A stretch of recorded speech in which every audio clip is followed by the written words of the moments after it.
I'm Georgianne Lucier, the host and producer of Midlife Matters, which is a show here at WPAA TV in Wallingford, Connecticut.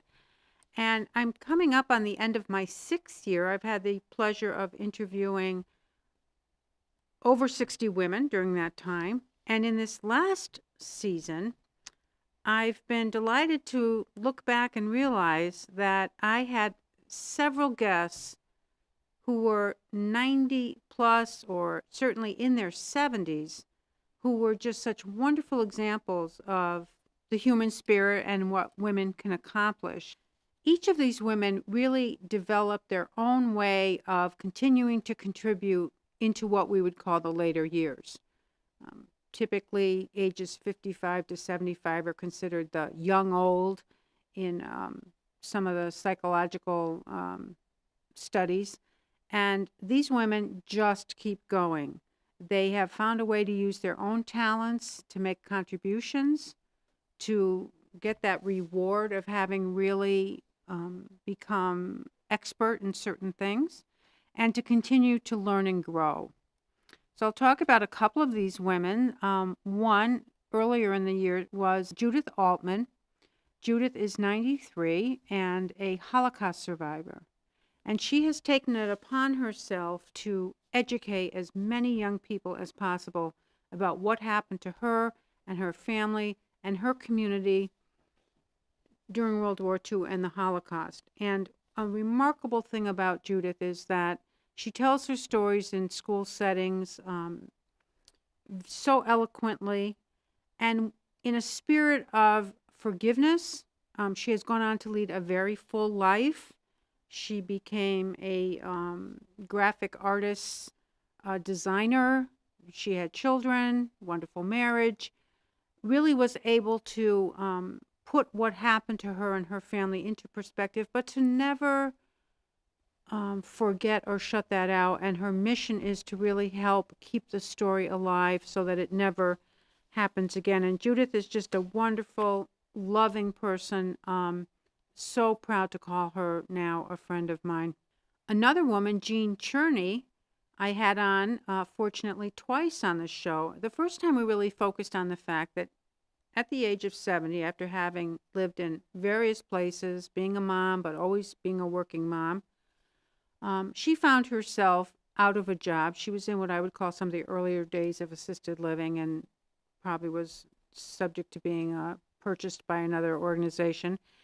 And she was 70, and she wasn't getting a response to her resume. So she said to herself, I guess I'm just going to have to go out and start my own business. And she is such a role model to me. And any days I get thinking negatively, I think, look at what Jean did. I'm not even that age quite yet. And she ended up partnering with a relocation company, but using that relocation base and the principles of that, and applied it to people who are looking to what we would call today downsize, because she did this for 20 years, how to help people make their choices about what they can afford, what's really most important to them, how to divest themselves of treasured possessions, and really had a gangbuster business going on. So she developed not only her own business, but was in the forefront of that field. And Jean then retired at 90. She's now 91.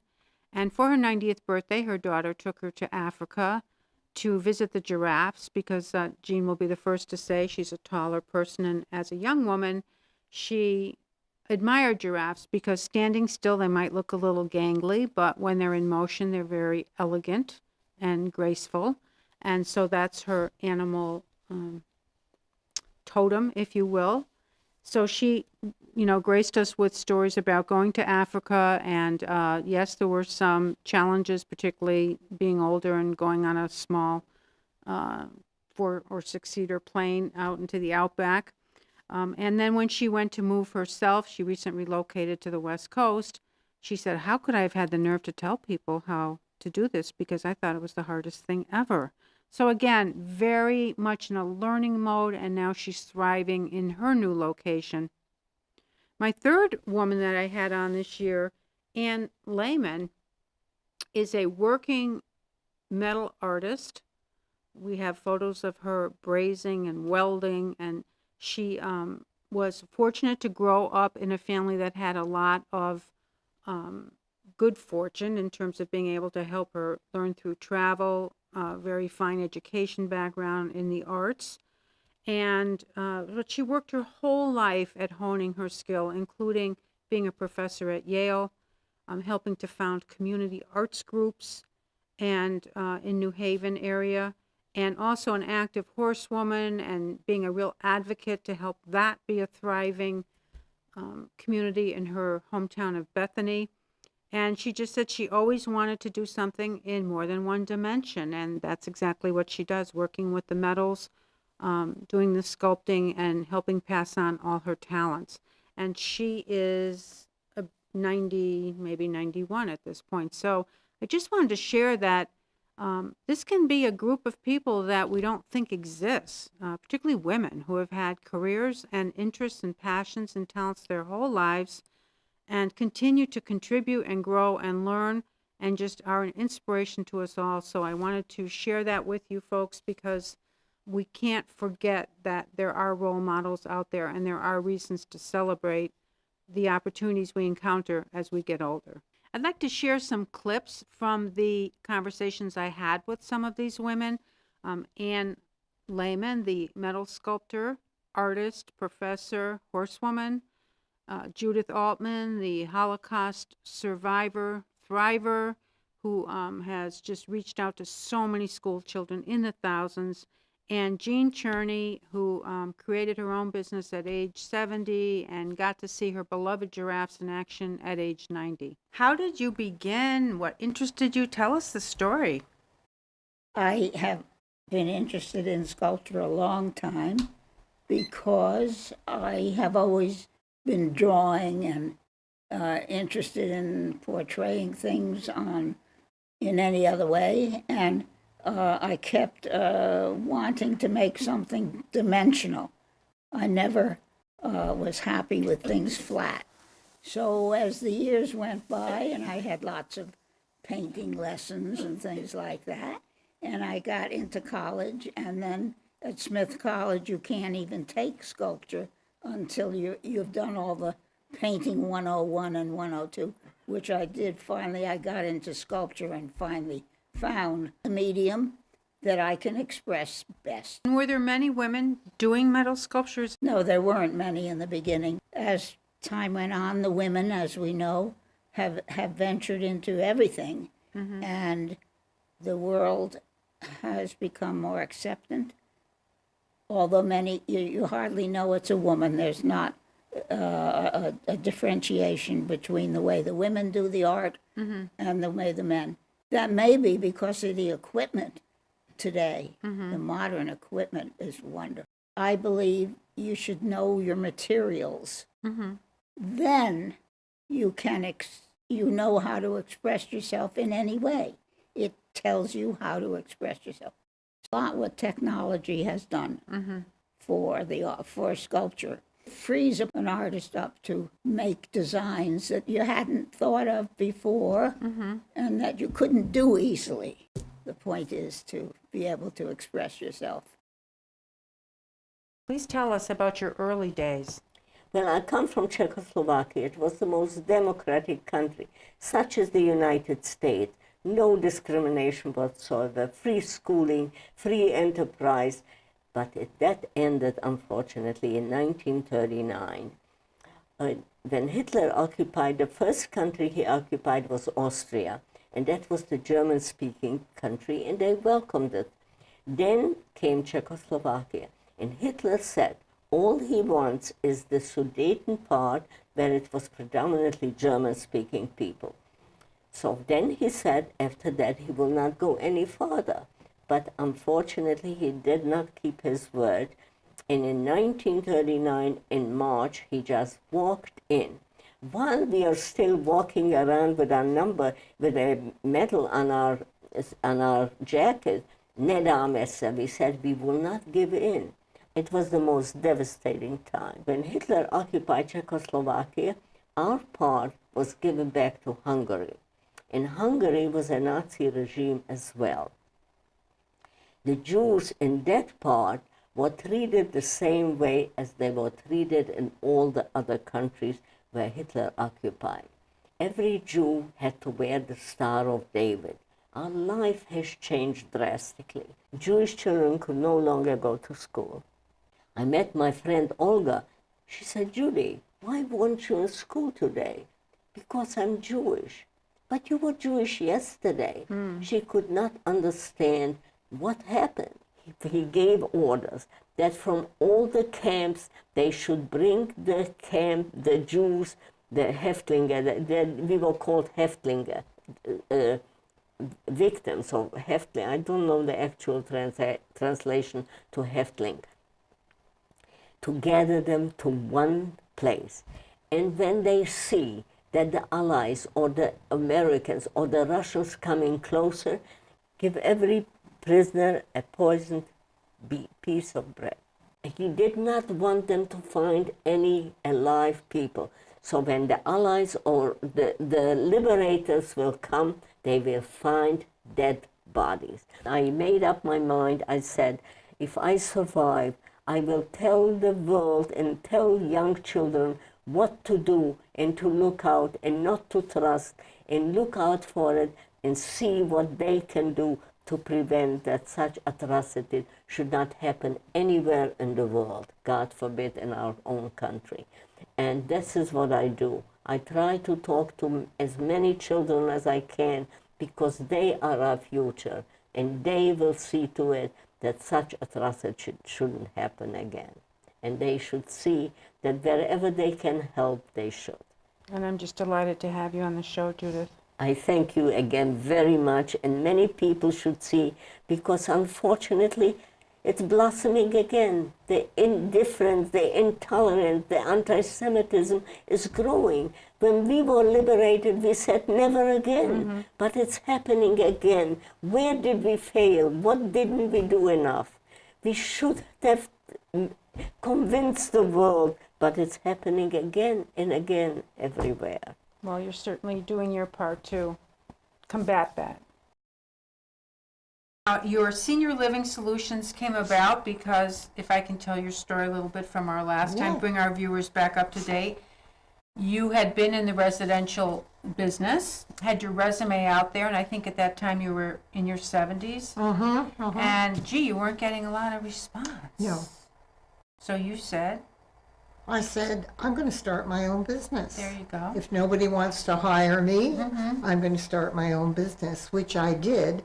And then through a series of very lucky incidents, and I think we talked about this last time, I've been very fortunate in that women throughout my career have always given me a hand up. And I'm a great believer in women helping other women.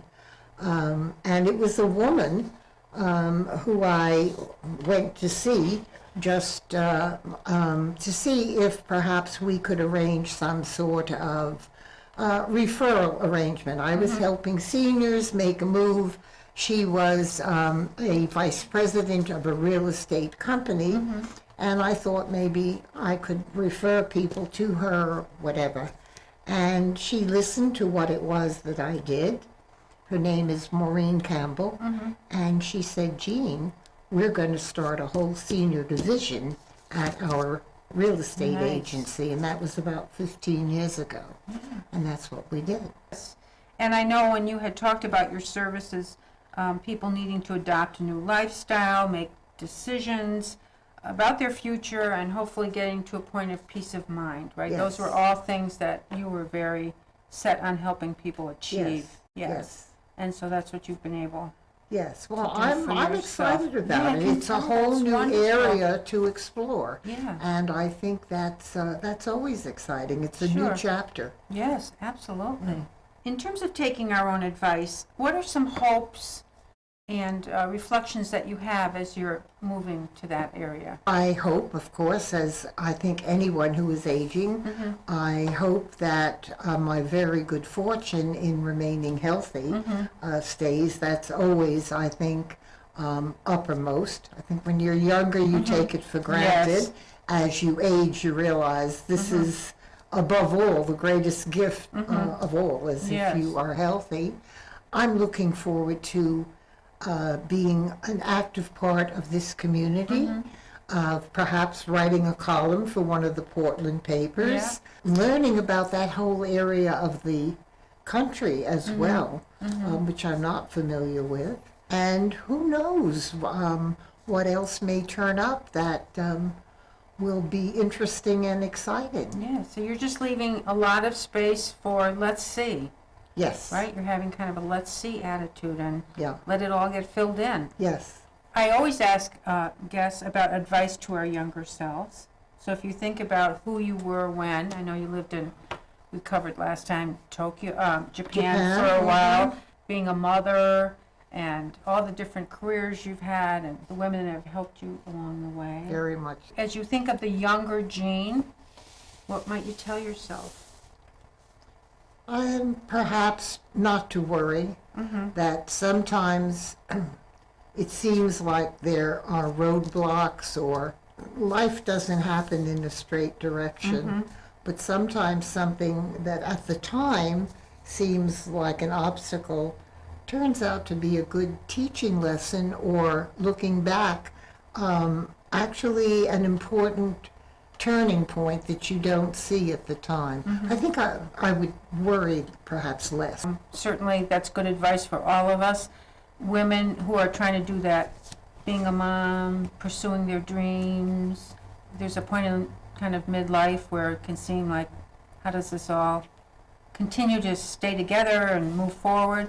What advice do you have for women? I don't know that I'm good to advise other women. I only know for me, from the get-go, I had to continue working. I do think that children pay a price, even though nowadays there are many more facilities for mothers who want to continue working. I think children do pay a price sometimes for mothers who are very involved in their work. Motherhood, don't ever think you're going to get an A. Okay, this is not A territory.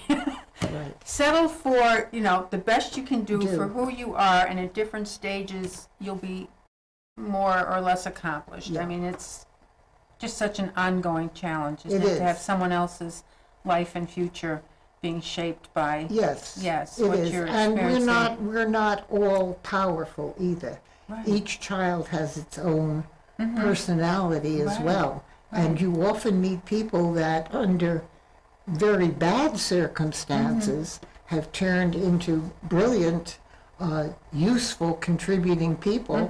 And you meet other people who've had very loving, good parents, and for some reason, they're really not very likable people. So you're right, we're not all powerful. You do Yeah. the best you can. Yes, and follow your own needs, I think, at some Yes. point, right? To Yes. honor them as well as all the other demands. I think you're right. That's well put, Georgiana. If you don't honor your own needs, you're not going to be able to be good to anyone else. And I think that's true with the relationship between a husband and wife as well. I also invite guests to share their favorite quote. And last time you had Mae West. Oh, yes. And do you remember what you said about Mae West? Mae West said, You'll have to okay, remind you me. only live once. I'm paraphrasing. But if you do it right, once is Enough. That's right? right. That's right. Yeah. I had forgotten that. You described her as a little bit ahead of her time. She was. She was an outspoken kind of a woman, a Yeah. little bit rough around the edges. But yes, I think that's a very good quote. You only live once, but if you do it right, once is enough. Thanks so much. Again, I'm Georgianne Lucier with Midlife Matters, WPAA-TV in Wallingford, Connecticut. They're very generous people. They come on the show and they share all of their aspects of their journeys, how they got to where they are